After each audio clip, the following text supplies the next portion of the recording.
Hello, and welcome to Anime Audio Commentary. Today I'll be commenting on episode 15 of Kill la Kill. If you'd like to watch along, then start watching now. Last we left off, Ryuko and Mako are in Osaka, and Ryuko has already reclaimed all but one piece of Senketsu from the raid trip forces. So while that's going on, Osaka is essentially little more than a burning wreck because the fighting was so intense.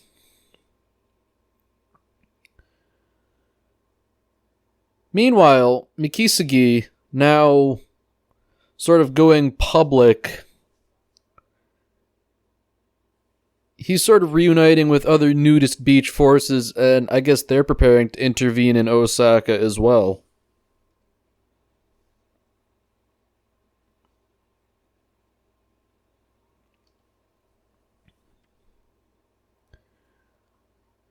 So additionally, Satsuki is now intervening directly against Takarada.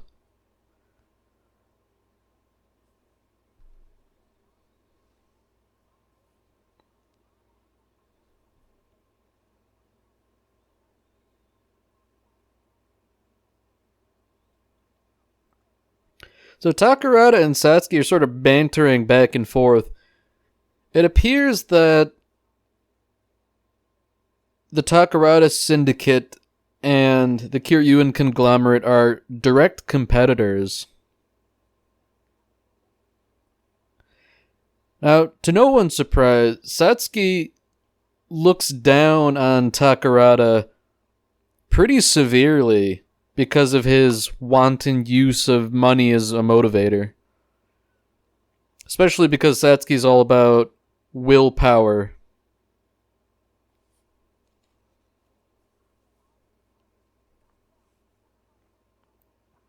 So there's a nice contrast here. Takarada's goons are motivated because he pays them, and the promise of money motivates them, whereas Satsuki inspires discipline through, I guess, in one part, fear, but also out of admiration for the strength of her character.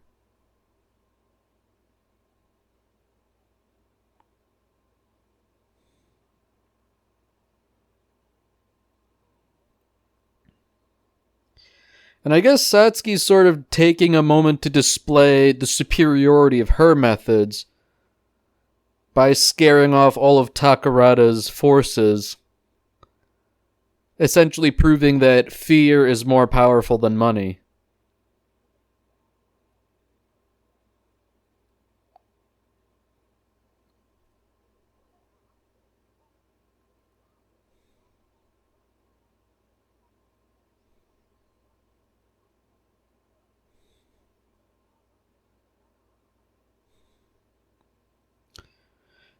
So despite all of his forces deserting, Takarada appears to have one last trick up his sleeve. A giant crab-like mech suit.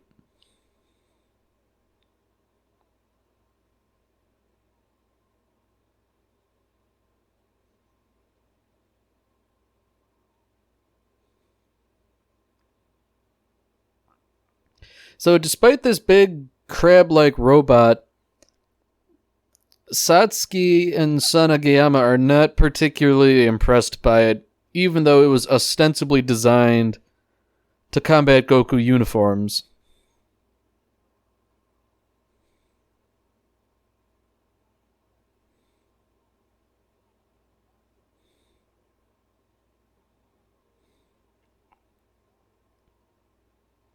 So the athletic clubs, at Sanagayama's orders, are opening fire on Takarada, but they're really proving ineffective here.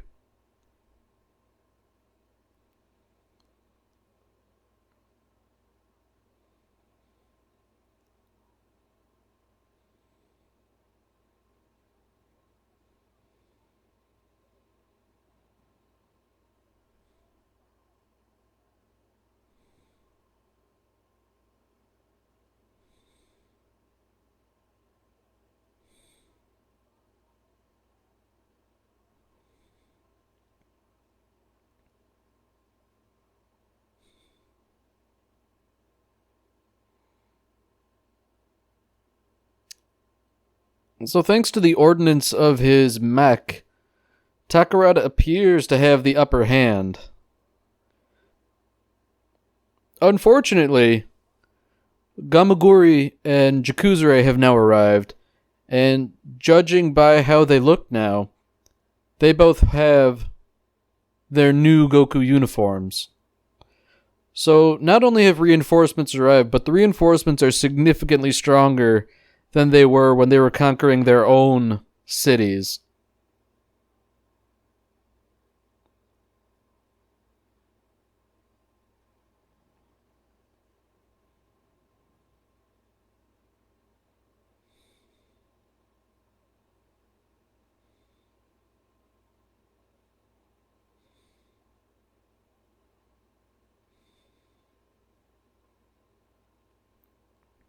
So with this Blade Regalia Mark III, Sanagayama is engaging Takarada one-on-one.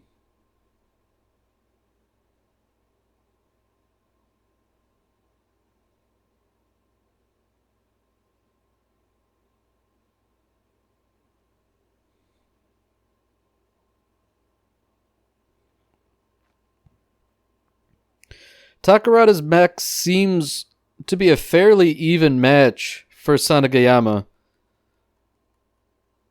Although it's not clear that he's fighting seriously at this point. Knowing Sanagayama, he seems more apt to try and test out his suit first before really going all out.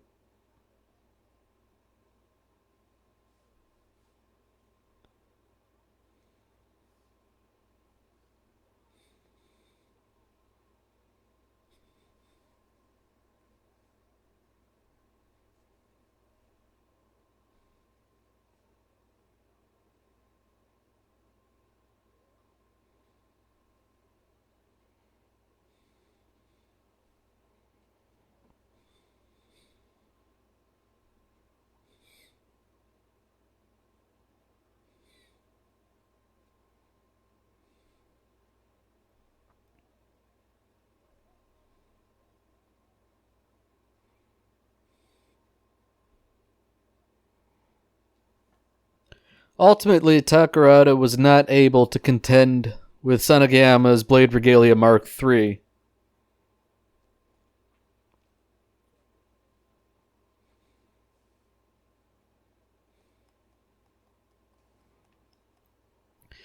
Despite being defeated, Takarada declares that things aren't over. Osaka will rise again.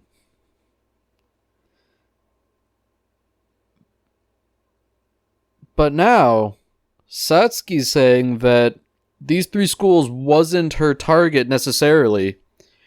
She's after the people that gave Takarada the anti-Goku uniform weapons. So she has plans within plans within plans.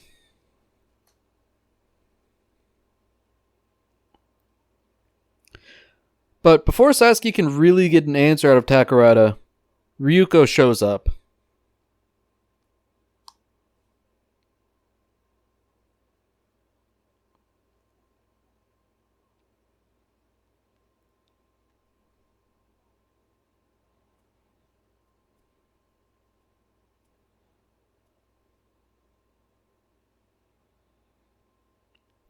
So while Sanagayama prepares to interrogate Takarada, Ryuko and Satsuki are going to fight one-on-one.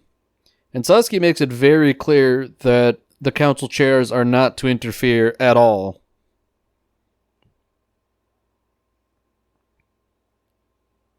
Notably, Satsuki has not activated her Kamui. I take that back. She's doing it now.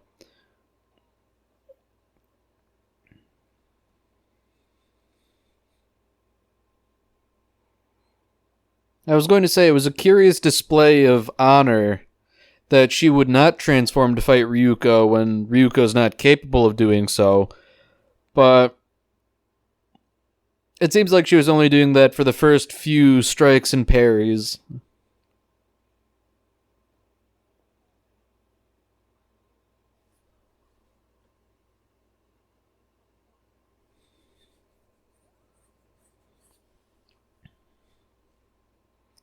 So now things are serious for real. Satsuki's using the power of her Kamui.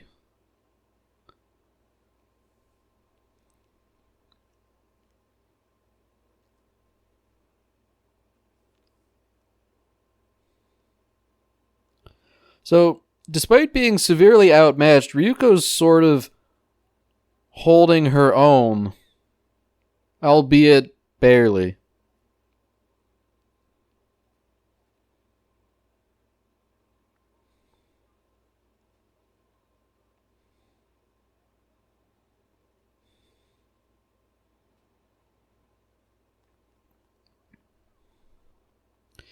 So while the Elite Four is not interfering, Tsumugu and the Nudist Beach forces are.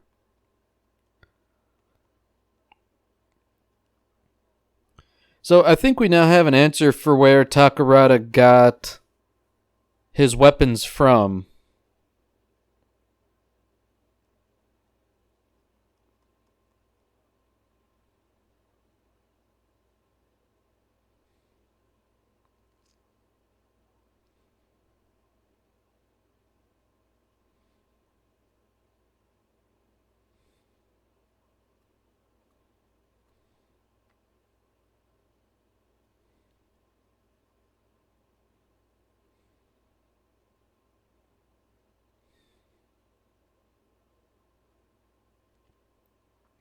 So, to Ryuko's surprise, Nudist Beach is actually a somewhat legitimate organization. She had previously thought it was just a joke. But, because Mikisugi brought the Nudist Beach forces with him, he's unwittingly played into Satsuki's hands. Satsuki was sort of hoping for a show of force on Nudist Beach's part.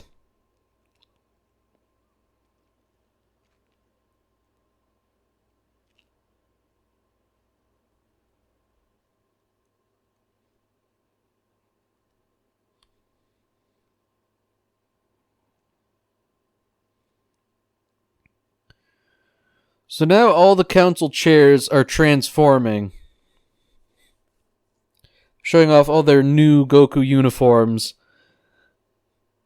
And they've all taken on significantly different forms than previously. So I guess the idea is they'll take care of the Nudist Beach forces while Ryuko continues to fight Satsuki.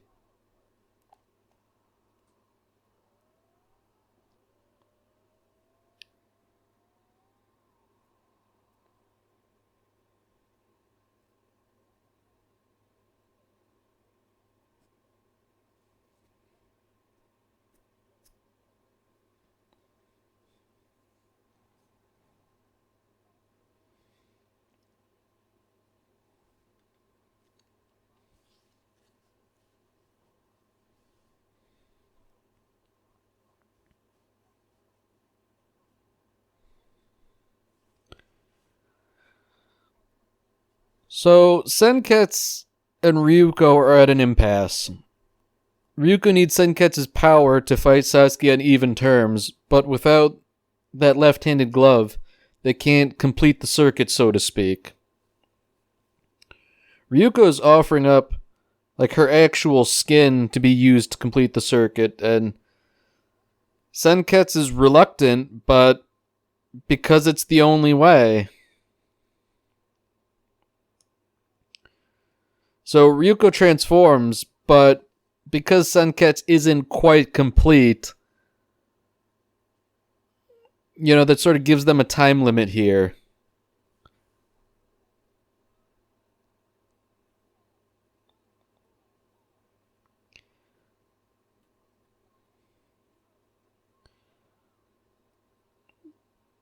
So it's becoming clear that this maneuver on Ryuko's part could be life-threatening.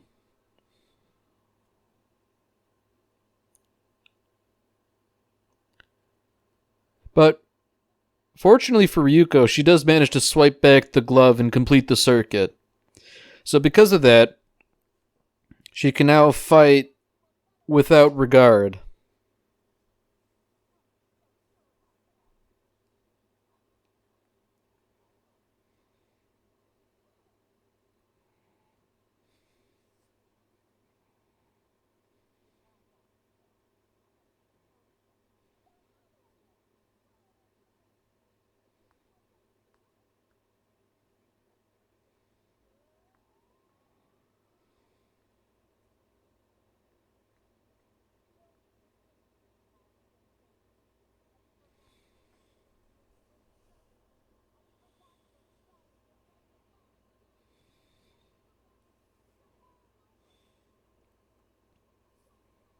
So unlike in previous episodes, Ryuko is standing up to Satsuki much better than before.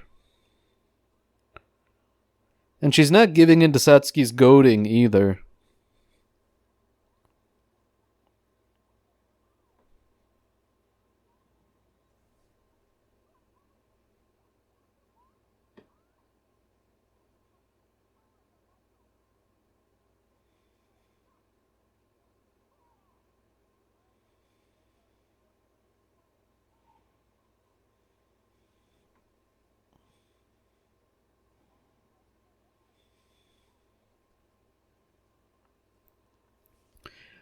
So Ryuko is sort of putting into practice some of those alternate transformations from fighting the council chairs.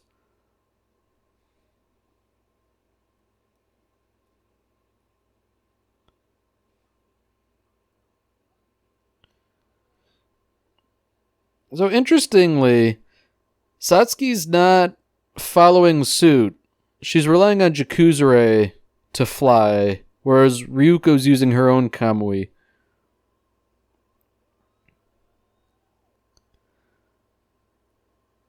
So I'm wondering if that's sort of foreshadowing in its own right that Ryuko is able to achieve more with her Kamui than Satsuki is, if that's indicative of greater mastery on Ryuko's part or what the deal is there. But, well, that's interesting.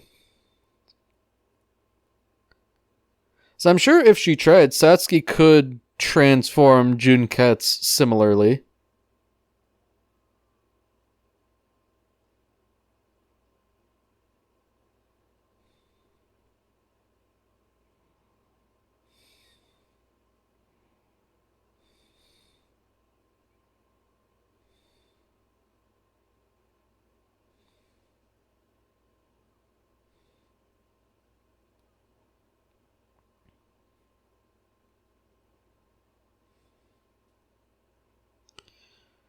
So things are approaching the conclusion of the fight. Ryuko's been pretty battered, and the other members of the Elite Four are preventing others from joining the fight in Ryuko's aid.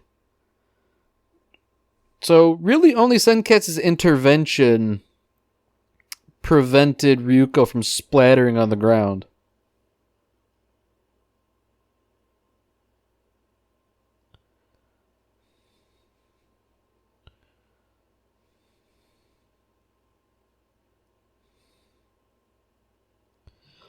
So, the situation is sort of bleak for Ryuko.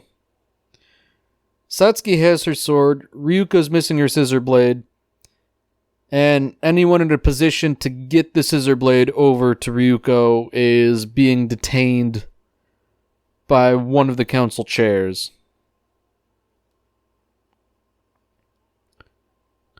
Of course, Ryuko is using Senketsu to create a makeshift blade. It's not as good as using her scissor blade, but it's good enough for now, considering the bind she's in.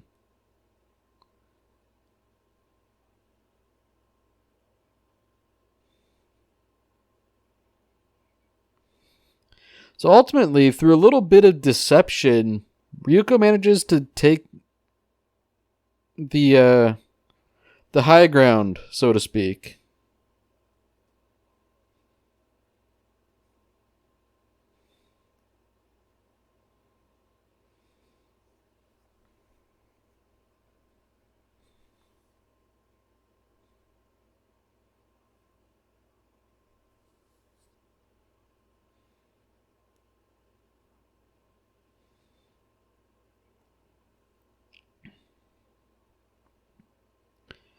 So, as Ryuko and Satsuki are in a stalemate, Ryuko sort of shows her growth as a character here. Because her previous thing was all about beating Satsuki, finding her dad's killer, and ultimately those became the same goal. But she's willing to let Satsuki go to protect her friends.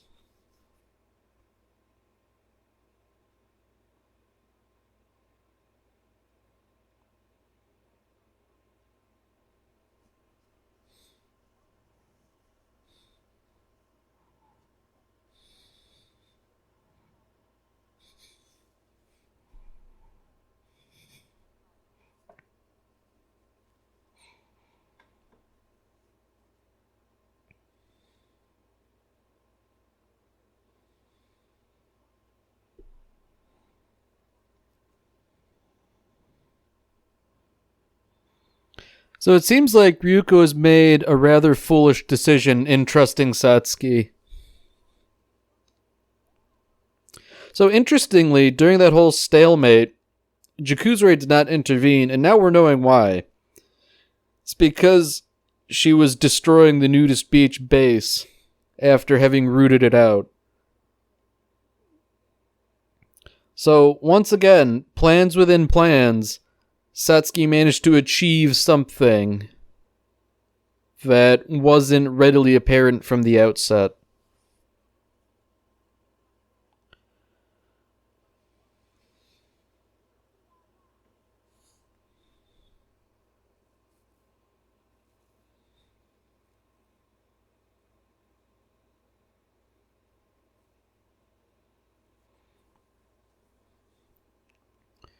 So Ryuko managed to fight Satsuki to a draw, but it can hardly even be called a draw considering Nudist Beach was nearly annihilated.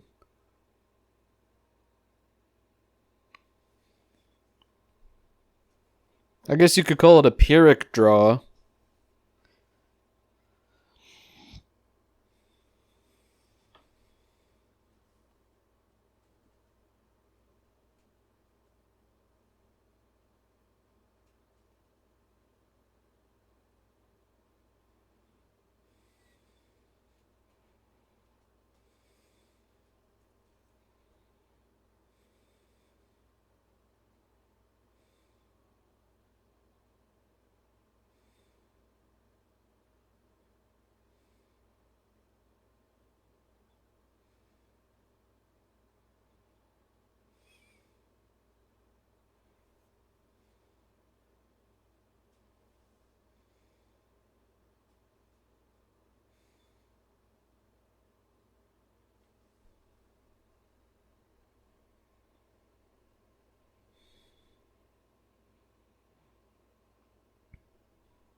Alright, well, that's it for this episode.